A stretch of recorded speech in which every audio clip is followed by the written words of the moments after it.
Guest faculty भर्ती पर रोक लगा दी गई है। देखिए, गतिरोध में पूरी तरह से ये भर्ती रही। जैसे ही इस भर्ती को मंजूरी मिली थी और 2600 के करीब यहाँ पद भरे जाएंगे, ये बात सामने आई तो सड़कों पर कुछ एक वर्ग उतर गए थे। जेबीटीज की ओर से प्रदर्शन किया गया, बेरोजगार टीजीटी की कलाध्यापकों की ओर से प्रदर्शन किया गया और भी कुछ एक ऐसे ही बेरोजगार वर्ग थे जिनका ये कहना था कि भर्ती नहीं होनी चाहिए, क्योंकि अगर ऐसे अस्थायी तौर पर भर्तियां होती रहेंगी तो कमीशन फाइट करने वाले युवाओं का या फिर बैच वाइज भर्ती का इंतजार करने वाले युवाओं का क्या होगा। इसका परिणाम ये सामने आया है कि मुख्यमंत्री सुक्खू ने आज खुद कह दिया है कि गेस्ट टीचर भर्ती पर रोक लगाई जा रही है। अभी दोबारा से इसे शिक्षा मंत्री रोहित ठाकुर के साथ ये डिस्कस करेंगे और फिर आगे इस भर्ती में क्या करना है, भर्ती कंटिन्यू करनी है नहीं करनी है, इस पर अब फैसला लिया जाएगा। हालांकि मुख्यमंत्री ने आज एक चीज ये भी कही कि कुछ एक लोगों ने इसे गलत समझ लिया है। अस्थायी तौर पर यह भर्ती जरूर की जा रही थी, लेकिन सिर्फ इसलिए ताकि जल्दी पदों को भरा जा सके।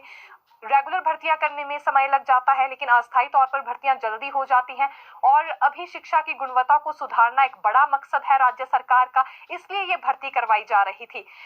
और महज 1 या 2 साल के लिए ही इन टीचर्स को अपॉइंट किया जाना था, उसके बाद रेगुलर टीचर्स के साथ इन्हें रिप्लेस किया जाना था। लेकिन ये बात कुछ एक वर्गों ने नहीं समझी, उन्होंने इसे गलत समझ लिया। अब फिलहाल एक तरह से इस पर रोक लगा दी गई है। शिक्षा मंत्री रोहित ठाकुर जब आएंगे तो मुख्यमंत्री फिर उनके साथ एक मीटिंग करने वाले हैं और इस भर्ती को लेकर कोई बड़ा फैसला लिया जा सकता है।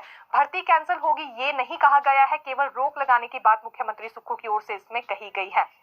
अभी देखिए, पूरे मापदंड जो है इस भर्ती को लेकर सामने आ गए थे कि 2600 के करीब पोस्ट भरी जाएंगी और जेबीटी से लेकर कॉलेज कैडर तक पोस्ट भरने की बात हुई थी। इसके अतिरिक्त और भी किस तरह के मापदंड इसके लिए रखे गए थे, जानकारी हमने आपको बिल्कुल बारीकी से दी थी।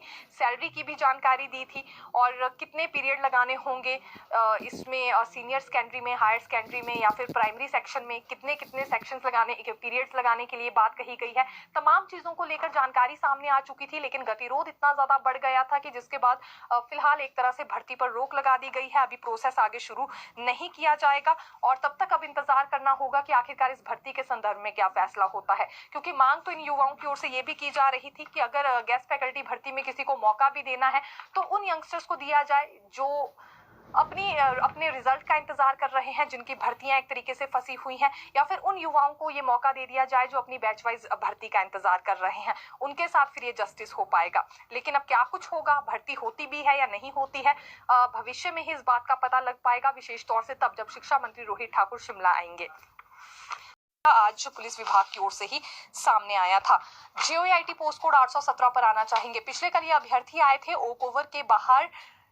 इन्होंने कुछ एक स्टेटमेंट्स मीडिया को दी जिसमें इनका कहना था कि जब इन्होंने सीएम से मुलाकात की तो उन्होंने ये कहा है कि वो तो चाहते हैं कि जल्दी रिजल्ट घोषित किया जाए, लेकिन 3 मंत्री हैं जो बीच में डंगा फंसा रहे हैं, पहले उन 3 मंत्रियों से वो मुलाकात करे, उन्हें मनाए, उसके बाद ही कुछ हो पाएगा। ये अभ्यर्थियों की ओर से स्टेटमेंट दी गई थी, लेकिन आज मुख्यमंत्री सुक्खू की ओर से इसमें स्पष्टीकरण दिया गया है जिसमें उन्होंने साफ शब्दों में ये कहा है कि ऐसी कोई स्टेटमेंट उन्होंने नहीं दी थी। उनका कहना सिर्फ इतना सा था कि जब कैबिनेट में कोई भी मामला जाता है तो मंत्रियों की राय भी ली जाती है, वो किसी भी मंत्री को नाराज नहीं कर सकते हैं। जो मंत्रियों की ओर से फीडबैक सामने आई थी या जिस तरह की फीडबैक मंत्रियों की है उसी पर उन्होंने अपनी अपडेट देनी चाहिए है। उनका ये मतलब नहीं था कि ये तीनों मंत्रियों से जाकर मुलाकात करे और खुद भी मुख्यमंत्री सुक्खू इस मामले को लेकर गंभीर है, इसलिए जल्दी पोस्ट कोड 817 का रिजल्ट घोषित कर दिया जाएगा। लेकिन मंत्रियों से मिलने की बात उन्होंने नहीं कही थी। उन्होंने केवल इतना कहा था कि वो किसी भी मंत्री पर दबाव नहीं बनाते हैं, सबकी फीडबैक मंत्रिमंडल में ली जाती है। इस बात को गलत अभ्यर्थियों ने समझ लिया और गलत स्टेटमेंट मीडिया के समक्ष दे दी है। तो एक तो उन्होंने आज ये बात कह दी और दूसरी बड़ी बात उनकी ओर से ये कही गई है कि पोस्ट कोड 817 का रिजल्ट जल्दी घोषित किया जाएगा, क्योंकि सुप्रीम कोर्ट से भी इनके संदर्भ में अब फैसला आ चुका है और दूसरी ओर हाई कोर्ट ने भी अब 12 हफ्तों के भीतर रिजल्ट घोषित करने के लिए कहा है। मुख्यमंत्री लगभग 3 बार इससे पहले ये ऐलान कर चुके हैं और विशेष तौर से पोस्ट कोड 817 के लिए ही उन्होंने मंच से ये ऐलान किया था कि चिंतित ना हो, रिजल्ट निकाला जाएगा, क्योंकि अभी इस पोस्ट कोड पर एफआईआर भी दर्ज है, इसलिए जांच भी जारी है। एक तरफ वो पहलू भी देखना है, लेकिन दूसरी तरफ रिजल्ट भी घोषित करना है।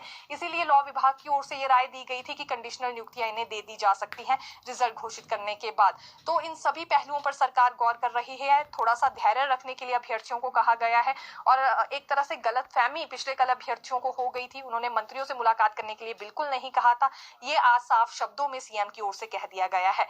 लेकिन एक बार फिर कैबिनेट में ये मामला जाएगा और फिर इस पर चर्चा होगी और जल्दी ही पोस्ट कोड 817 को लेकर एक राहत भरी खबर निकलकर सामने आ सकती है। इतना अभी हम जरूर मान सकते हैं।